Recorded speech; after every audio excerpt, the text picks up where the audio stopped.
잿더미 위에 피어난 아름다운 미소. 1914년 12월 발명왕 토머스 에디슨의 실험실에 불이 나 완전히 잿더미로 변했다.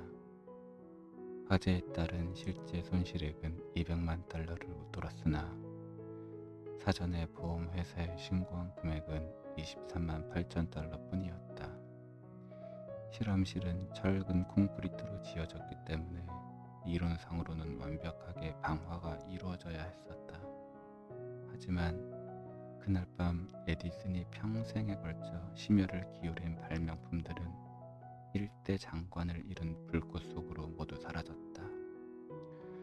불이 가장 세차게 타오르던 순간 에디슨의 아들 찰스는 짙은 연기와 폐허 속에서 미친 듯이 아버지를 찾아 헤맸다. 그가 마침내 아버지를 발견했을 때 정작 에디슨은 아주 담담하게 불꽃을 바라보고 있었다. 그의 얼굴은 흔들리는 불꽃 때문에 붉게 물들어 있었고 차가운 바람에 그의 백발은 쓸쓸하게 헝클어지고 있었다. 훗날 찰스는 진정 아버지를 이해할 수 없었노라고 고백했다. 그때 아버지는 이미 67세 노인이었습니다. 하지만 아버지는 눈앞에 일어나는 모든 일을 그냥 그대로 내버려두는 사람이었어요. 아버지는 나를 보고는 크게 소리쳤죠. 찰스, 내 어머니는 어디에 계시니? 어서 가서 어머니를 모셔오거라. 평생에 이런 불구경은 다시는 없을 거다. 이튿날 아침 에디슨은 잿더미를 바라보며 이렇게 말했다. 곰곰이 생각해보면 어젯밤 화재도 그다지 나쁘지만은 않군. 이것 봐, 내가 그동안 만들어 온 오류와 실수를 모조리 깨끗하게 태워 없애지 않았나. 오, 감사합니다 하느님. 이제 저는 비로소 새로운 시작을 할 수 있게 되었습니다. 화재 열기가 채 가라앉기도 전에 에디슨은 추궁기 발명에 자신의 집념을 불살랐다. 저마다 타고난 운명은 모두 다르다. 따라서 운명이란 탓할 일도 아니요 행운으로 여겨질 일도 더더욱 아니다. 행운아는 운수저를 입에 물고 태어난다는 서양 속담도 있지만 평범한 사람들은 대부분 빈손으로 세상에 나와 우렁찬 울음을 터뜨릴 뿐이다. 그저 아무런 노력도 기울이지 않은 채 다른 사람의 행운만을 부러움과 질투의 시선으로 바라보는 삶은 아무런 가치가 없다.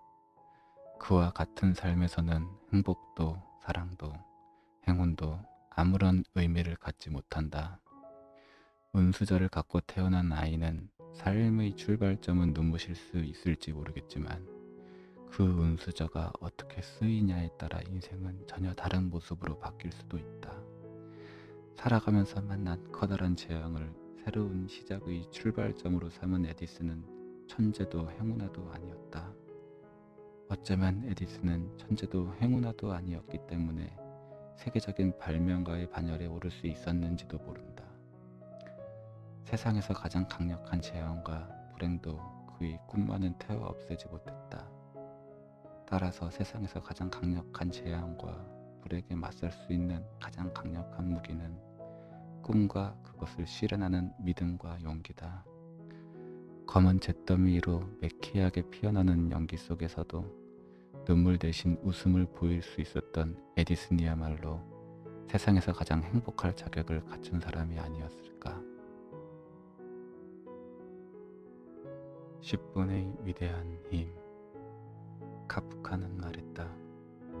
인류가 범하는 모든 잘못은 인내심이 부족하기 때문이다.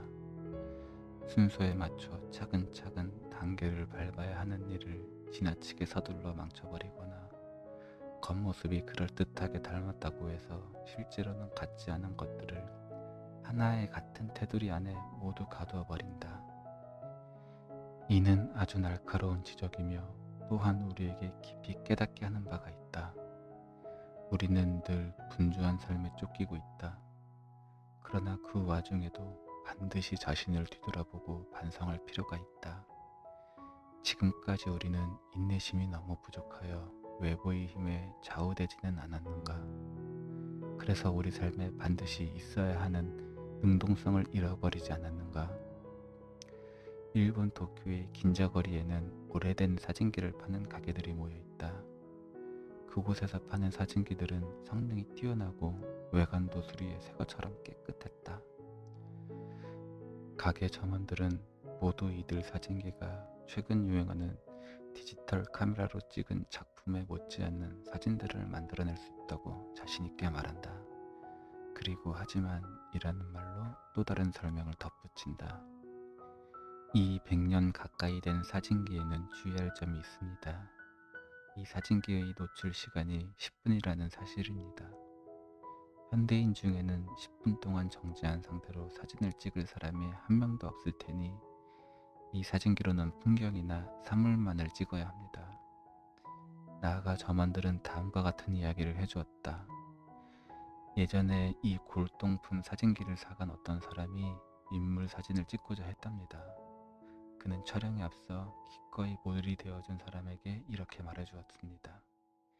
이 사진기는 100년 이상 된 사진기라 노출 시간이 10분 정도 됩니다. 10분 동안 움직이지 않고 앉아 계실 수 있겠습니까? 그러면 거의 모든 사람들은 자신있게 대답했다고 합니다. 걱정 말아요. 100년 전 사람들은 다 그렇게 사진을 찍었을 거 아닙니까? 그러나 안타깝게도 그의 사진기 앞에서 10분 동안 움직이지 않고 앉아 있었던 사람은 단 한 명도 없었습니다. 결국 너무 화가 난 그는 이렇게 생각했습니다. 도대체 이 세상에는 10분 동안 움직이지 않고 앉아 있을 수 있는 사람이 한 명도 없단 말인가? 왜 옛날 사람들은 당연하게 생각하고 행동했던 일을 지금은 아무도 할 수 없게 되었을까? 그래서 그는 친구를 찾아가 셔터를 눌러달라고 부탁을 한 후 자신이 직접 모델이 되어보기로 결정했습니다. 그 결과 그 자신도 렌즈 앞에 가만히 10분 동안 앉아있지 못했습니다. 결국 그는 이 사진기를 다시 저희 가게에 팔 수밖에 없었습니다. 이 이야기는 우리에게 매우 심오한 가르침을 선물한다.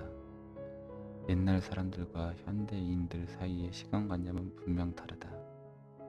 옛날 사람들은 하루 종일 한 가지 일에만 깊이 집중했다.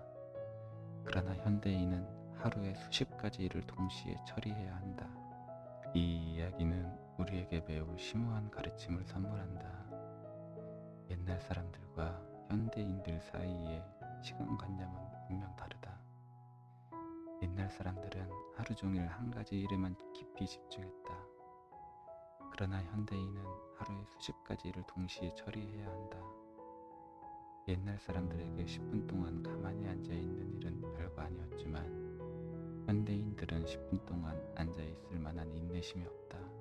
사진을 찍어본 사람들은 최신식 사진기로 사진을 찍으면서 8분의 1초 동안 움직이지 않는 일도 쉬운 일이 아니라고 털어놓는다. 10분의 가치와 의미는 100년이란 세월이 흐르면서 아주 크게 달라졌다. 바쁜 현대인들에게 10분이라는 시간은 어쩌면 자신의 인생을 송두리째 바꿀 수 있는 결정적인 시간으로 작용할 수도 있다. 하지만 그토록 빠르게 변화한 삶은 그만큼 빠르게 낡아가고 말 것이다.